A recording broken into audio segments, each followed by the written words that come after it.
Eva Braun, o nome que quase nunca aparece nas grandes narrativas da Segunda Guerra, mas que guardava segredos capazes de abalar até os mais fiéis obedientes do Terceiro Reich. Fotógrafa amadora e companheira do ditador mais temido do século XX, Eva viveu rodeada de luxo, festas secretas e presentes que ninguém ousava questionar. Mas o que a fez trocar a liberdade por uma vida aos pés de Hitler? Foi amor, cálculo ou algo ainda mais sombrio? No vídeo de hoje, vamos revelar os encontros escondidos em Berghof, os bilhetes nunca enviados e as disputas de poder que se desenrolavam fora dos holofotes. Fique até o final, pois vou contar o momento decisivo em que Eva Braun teve de escolher entre permanecer ao lado de Hitler ou salvar a própria pele, e esse desfecho inesperado muda tudo o que você pensa sobre ela. Antes de começar, estamos rumo à meta de 1 milhão de inscritos. Parece muito, mas com a sua ajuda chegaremos lá. Se inscreva agora, deixe o like e faça parte dessa história. Quem foi Eva Braun? Eva Anna Paula Braun nasceu em Munique, em 6 de fevereiro de 1912, em uma família de classe média tradicional. Era a segunda das 3 filhas do professor Friedrich Braun e cresceu no bairro de Schwabing, conhecido por seu ambiente artístico e boêmio. Desde a infância, já demonstrava certa vaidade e gosto pela aparência, além de uma natureza sociável. Em encontros familiares e passeios com parentes austríacos, como sua prima Gertraud, que mais tarde relataria lembranças vívidas da infância de ambas, Eva já mostrava traços de personalidade marcantes. Durante a adolescência, estudou em um internato católico, onde aprendeu datilografia, contabilidade e economia doméstica, habilidades consideradas importantes para jovens da época.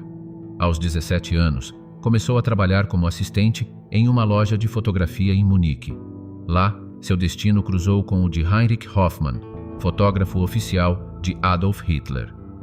Foi por meio desse contato que, em 1929, ela conheceu o líder do Partido Nazista, ainda pouco conhecido fora da Alemanha. Eva, então com apenas 17 anos, era extrovertida, esportista e gostava de ser fotografada, algo que chamou a atenção tanto de Hoffmann quanto de Hitler. Com o passar do tempo, os encontros entre os dois se tornaram frequentes, embora o relacionamento fosse mantido em sigilo. Hitler, mais de 20 anos mais velho, logo passou a incluí-la em seu círculo privado. No entanto, o envolvimento com ele causou conflitos dentro de sua família.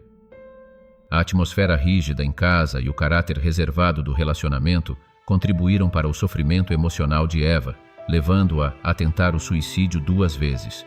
Episódios que, em vez de afastá-la, aproximaram-na ainda mais de Hitler. Ele passou a vê-la como alguém absolutamente fiel, uma qualidade que valorizava acima de tudo. Gradualmente, Eva abandonou o emprego e mudou-se para uma casa adquirida por Hoffmann, amando de Hitler. Com isso, passou a viver mais próxima do círculo íntimo do ditador. Eventualmente, instalou-se no Berghof, a residência alpina de Hitler, onde atuava de forma discreta, mas constante. Fotografava e filmava o Führer em momentos privados, ajudando a construir a imagem de um líder simples e humano, que depois seria usada nos livros de propaganda. Hoffmann, com a aprovação de Hitler, publicava esses registros como forma de alimentar o culto à personalidade do ditador. Apesar de não exercer qualquer poder político formal, Eva desempenhava um papel importante no cotidiano de Hitler. Organizava eventos sociais, acompanhava visitas e mantinha uma rotina que, de certo modo, humanizava o ambiente ao redor do líder nazista. Sua presença constante nos bastidores revelava uma figura que oscilava entre o desejo de amor e reconhecimento e a participação silenciosa, mas ativa, no sistema simbólico e propagandístico do Terceiro Reich. Eva Braun representava uma face particular do regime, a mulher que, embora sem cargo ou influência direta, estava profundamente inserida no universo íntimo de um dos maiores criminosos do século XX. Sua vida é um retrato complexo de lealdade pessoal, isolamento emocional e cumplicidade silenciosa. O círculo próximo de Hitler. Entre aqueles que estavam no círculo mais próximo de Adolf Hitler, Martin Bormann assumia uma posição de destaque cada vez mais consolidada, atuando como seu secretário particular e figura central na administração do Berghof. Foi responsável por transformar a residência alpina em uma verdadeira fortaleza de segurança. Além de cercar o local com medidas rígidas de controle, Bormann também mandou construir uma casa de chá nos arredores, um espaço pensado para momentos de descanso do Führer. No entanto, Hitler preferia caminhar até o mirante de Mooslanerkopf, especialmente em dias ensolarados, quando a vista se estendia até a distante cidade de Salzburgo, na Áustria. A rotina de Hitler no Berghof era marcada por hábitos pouco convencionais. Dormia até tarde e só fazia sua principal refeição do dia por volta das 15 horas. Após o almoço, gostava de caminhar lentamente pelos jardins ou pelas trilhas da montanha, sempre acompanhado de algum convidado. Nessas conversas informais, surgiam temas banais, mas também questões sensíveis da política e da guerra. Entre os poucos que participavam desse ambiente de confiança, o ministro das Relações Exteriores, Joachim von Ribbentrop, destacava-se como seu interlocutor preferido para discussões estratégicas. Ribbentrop era incondicionalmente leal a Hitler e apoiava sem hesitações os planos expansionistas do regime. Eva Braun, por sua vez, integrava o cotidiano do Berghof de maneira discreta, porém constante. Agia como anfitriã, organizava encontros sociais e registrava com sua câmera os bastidores da vida privada do ditador. Suas filmagens, muitas delas feitas em momentos descontraídos com figuras como Baldur von Schirach, revelam o tom quase doméstico que ela ajudava a criar naquele ambiente de poder. A proximidade com Hitler lhe conferia prestígio dentro daquele círculo fechado, e ela sabia utilizar isso a seu favor. Entre os hóspedes frequentes estava Albert Speer, arquiteto do regime e amigo pessoal de Eva, que a via como alguém que, como muitos ao redor do Führer, se beneficiava da convivência com ele. Segundo relatos de Speer, Hitler tornava-se progressivamente mais isolado e emocionalmente incapaz de manter vínculos humanos normais. Seus longos monólogos passavam por temas como moda, teatro, vegetarianismo e até a relação com animais, assuntos triviais que contrastavam com o peso das decisões que tomava. Em algumas ocasiões, chegava a adormecer enquanto falava, deixando claro seu desgaste físico e psicológico. Curiosamente, Eva Braun parecia mais espontânea e leve quando ele não estava por perto. Nesses momentos, frequentava o Kellsteinhaus, um refúgio nas alturas que Hitler raramente visitava, pois sofria de vertigem.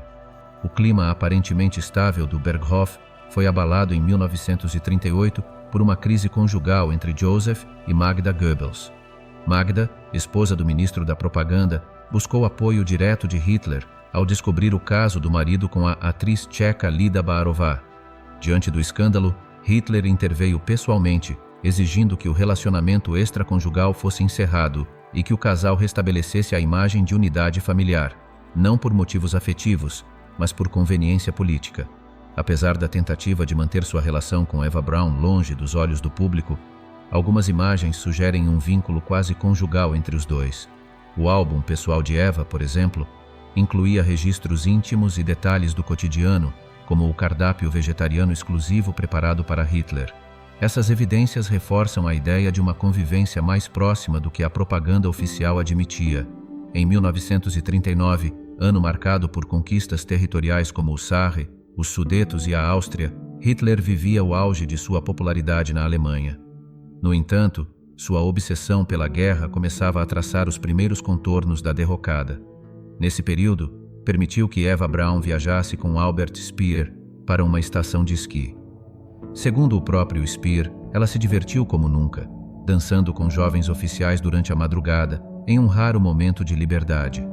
Speer e Eva compartilhavam certa aversão por Martin Bormann, a quem consideravam autoritário e ambicioso. Na Páscoa daquele mesmo ano, Eva filmou as crianças do Berghof, entre elas os filhos de Bormann, brincando nos jardins da propriedade. Embora estivesse cercada por esse ambiente doméstico, nunca houve provas de que Eva tivesse filhos, nem indícios claros de que desejasse tê-los. Hitler, segundo relatos de Speer, era contrário à ideia de dividir sua vida com uma mulher envolvida em seus assuntos políticos. Dizia que homens inteligentes deveriam se casar com mulheres simples que não interferissem em seus caminhos. Essa visão o afastava ainda mais da normalidade. Recolhido em seu mundo particular, Cercado por um grupo cada vez mais restrito, o Führer governava de forma cada vez mais alienada da realidade externa. Mesmo assim, decisões cruciais para o destino da Alemanha continuavam a ser tomadas a partir do Berghof. Aos poucos, até membros importantes do partido enfrentavam dificuldades para acessá-lo. As únicas ocasiões em que Hitler deixava o refúgio eram eventos culturais. Em 1939, por exemplo, viajou a Viena para comemorar o aniversário do compositor Richard Strauss. Aproveitou a visita para rever sua antiga escola, tudo registrado por Eva Braun, em um dos poucos momentos em que o ditador se deixou levar pela nostalgia. O começo da guerra. Enquanto Hitler organizava os detalhes da invasão à Polônia no Berghof, a família Braun embarcava em uma viagem inusitada. Franziska, mãe de Eva e Gretel, planejou um cruzeiro para a Escandinávia, deixando o pai, Friedrich Braun, de fora. Elas partiram de Hamburgo a bordo do Milwaukee, navio operado pela organização nazista Força pela Alegria, que promovia viagens de lazer a cidadãos comuns. Eva registrava tudo com sua câmera: passeios pelo fiord, banhos de sol e a rotina a bordo, onde se destacava sua irmã Gretel, relaxando com maiôs modernos. Apesar do visual elegante, Eva era descrita por Albert Speer como discreta e sem ostentação. Muitos, inclusive fora da Alemanha, ainda especulavam sobre sua relação com o ditador, sem confirmações concretas. Enquanto isso, Hitler se encontrava com diplomatas e preparava sua ofensiva militar. Eva era afastada nesses momentos, obrigada a se esconder ou até deixar a residência. Filmava discretamente o movimento ao redor, inclusive líderes como Himmler, Heydrich e Ribbentrop, discutindo os planos de guerra. A assinatura do pacto com Stalin foi um momento decisivo, registrado também por ela. Pouco depois, Hitler deu início ao conflito. Em 1º de setembro de 1939, declarou guerra à Polônia. Eva, emocionada, comentou com a irmã: "Isso significa guerra. E o que será de mim?" Sentia-se isolada, sem voz, vivendo à sombra do homem com quem se relacionava há quase uma década. Já havia tentado o suicídio 2 vezes, um reflexo de seu sofrimento silencioso. Mesmo durante a guerra, a vida no Berghof seguia seu ritmo. Eva era tratada como a dona da casa e organizava registros fotográficos meticulosos, criando a imagem de um lar sereno que contrastava com o horror do regime nazista. Para alguns, era incompreensível que o arquiteto da destruição europeia gostasse de acender velas de Natal e conviver com crianças. Antes de continuarmos, que tal nos contar o que está achando do vídeo até aqui? Escreva nos comentários: "Quero mais histórias". Assim saberemos que o conteúdo te agrada e você nos incentiva a continuar trazendo mais produções como esta. Não esqueça de se inscrever, ativar o sininho para sempre ser notificado quando novos vídeos forem ao ar. E deixe o seu gostei para apoiar nosso trabalho. Seguiu todos os passos? Tem certeza? Então vamos voltar a falar sobre Eva Braun. Uma nova década. Na virada de 1940, Adolf Hitler ofereceu uma recepção no Berghof, seu retiro nos Alpes da Baviera, para um seleto grupo de pessoas de sua confiança. Entre os convidados estavam o fotógrafo oficial do regime, Heinrich Hoffmann, o influente Martin Bormann, já mencionado anteriormente, e as irmãs Eva e Gretel Braun. O ambiente era cuidadosamente controlado, refletindo a tentativa de criar uma atmosfera doméstica e de confiança entre os que orbitavam o círculo mais íntimo do ditador. Gretel Braun demonstrava grande admiração pelo médico pessoal de Hitler, Theodor Morell. Esse personagem, pouco ortodoxo e controverso, logo se tornaria presença constante no Berghof, após conquistar a gratidão de Hoffmann ao curá-lo de problemas de saúde e ganhar fama entre os presentes como um curandeiro milagroso. Sua atuação reforçava a aura de misticismo e autoridade que cercava o círculo privado do Führer. Enquanto isso, Eva Braun, cada vez mais integrada à rotina doméstica do Berghof, cuidava da edição e exibição de curtas-metragens amadores. Esses filmes registravam momentos aparentemente triviais do cotidiano, cenas de lazer e descontração que contrastavam com o ambiente brutal da guerra que se desenrolava além das montanhas. Nos registros, Eva aparecia frequentemente ao lado de Hitler, embora sua posição fosse a de uma companheira informal, sem status oficial ou reconhecimento público. Quando Hitler se ausentava, ela aproveitava para promover festas em Munique, reunindo amigos e familiares. Seu pai, Friedrich Braun, já aceitava o relacionamento como um casamento sem papel, resignado diante da proximidade que a filha mantinha com o homem mais poderoso da Alemanha. A partir de abril de 1940, Hitler retornou ao Berghof para supervisionar os preparativos da ofensiva contra a França. Antes disso, havia ordenado a invasão da Noruega através da Operação Weserübung. Os encontros no terraço da residência alpina reuniam secretárias, conselheiros, militares e figuras veteranas do partido nazista, como Albert Speer. O clima aparentava ser descontraído, quase familiar, embora nos bastidores tratativas de guerra estivessem em curso. Posteriormente, muitos desses frequentadores afirmariam desconhecer os detalhes dos planos militares, mas há evidências de que boa parte deles estava, sim, bem informada sobre as decisões estratégicas. Eva, por sua vez, costumava se entediar com a rotina e a rigidez da casa. Assim que Hitler partia em viagem, ela rapidamente organizava festas com familiares e conhecidos. Imagens da época mostram mulheres conversando animadamente enquanto o ditador, em outras salas, discutia assuntos de Estado com seus assessores. A relação entre Eva e Hitler permanecia cercada de discrição. Não há registros formais ou cartas íntimas que comprovem um vínculo amoroso explícito. Ainda assim, Albert Speer relatou que os dois costumavam subir juntos aos quartos durante a noite, apesar de evitarem qualquer demonstração pública de afeto ou proximidade física. Durante a campanha na França, Eva permaneceu em Obersalzberg, mas após a vitória, foi autorizada a ir até Berlim para participar das comemorações. Ela mesma filmou a chegada triunfal de Hitler em julho de 1940, reforçando seu papel como observadora privilegiada e integrante não oficial do círculo de poder. Como recompensa por sua lealdade e discrição, foi-lhe concedido um espaço privado dentro da chancelaria do Reich, com entrada lateral reservada, o que lhe dava mais liberdade e também aumentava sua respeitabilidade diante da própria família. Em fevereiro de 1941, Eva completou 29 anos e comemorou a data sem a presença de Hitler, que ainda assim lhe enviou joias de presente, um gesto que indicava o vínculo afetivo entre os dois. Àquela altura, a família Braun já se beneficiava abertamente da relação com o Führer e aceitava a situação, mesmo sem um reconhecimento oficial. Segundo o próprio Friedrich Braun, Hitler não poderia ser uma má pessoa se havia conquistado o coração de sua filha, uma justificativa reveladora da ilusão que cercava muitos civis próximos ao poder. Enquanto isso, nos bastidores alpinos, o ditador já voltava sua atenção para o próximo e ambicioso plano, a invasão da União Soviética. A Operação Barbarossa foi arquitetada em longas reuniões no Berghof, marcadas por discussões estratégicas e acompanhadas curiosamente pelas filmagens despreocupadas das irmãs Braun. O contraste entre o cenário bucólico e os preparativos para a guerra total no leste não poderia ser mais simbólico. Refletia a dualidade entre o mundo privado de Hitler e a brutal realidade do conflito que ele conduzia. O fim trágico. Não se sabe ao certo se Hitler revelou abertamente seus planos a Eva Braun, mas biógrafos acreditam que ela tinha, ao menos, uma noção parcial de suas intenções.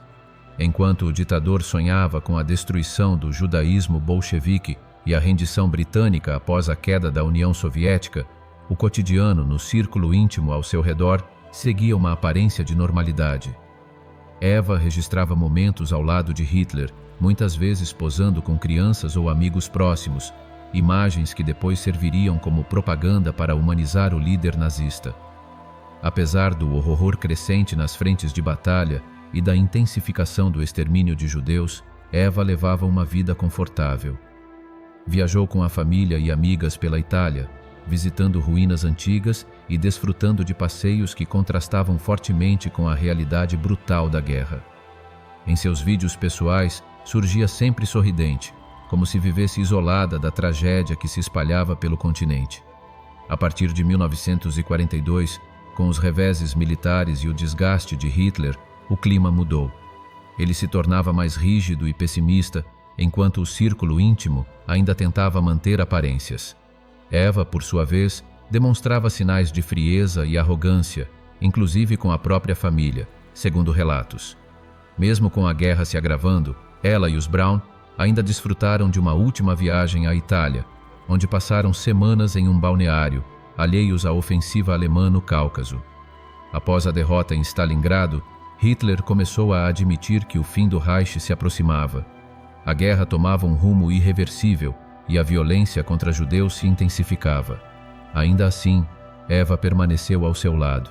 Em 1945, com o colapso total se aproximando, ela desceu ao bunker de Hitler em Berlim, determinada a acompanhá-lo até o fim.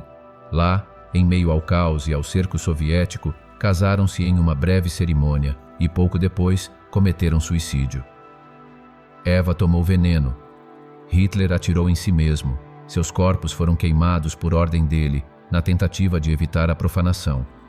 Eva Braun nunca teve papel político direto, mas sua lealdade até o fim e seu silêncio diante dos crimes do regime mostram que a cumplicidade também pode se manifestar na passividade.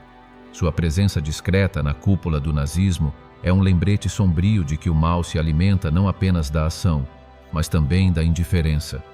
E agora que você conhece um pouco mais sobre a enigmática Eva Braun, conta pra gente. O que mais te chamou a atenção nessa história? Já tinha ouvido falar dela com tantos detalhes? Deixe seu comentário. A sua opinião é muito importante por aqui. Fique agora com o vídeo que está aparecendo aí na sua tela de recomendações. É só clicar. Até a próxima.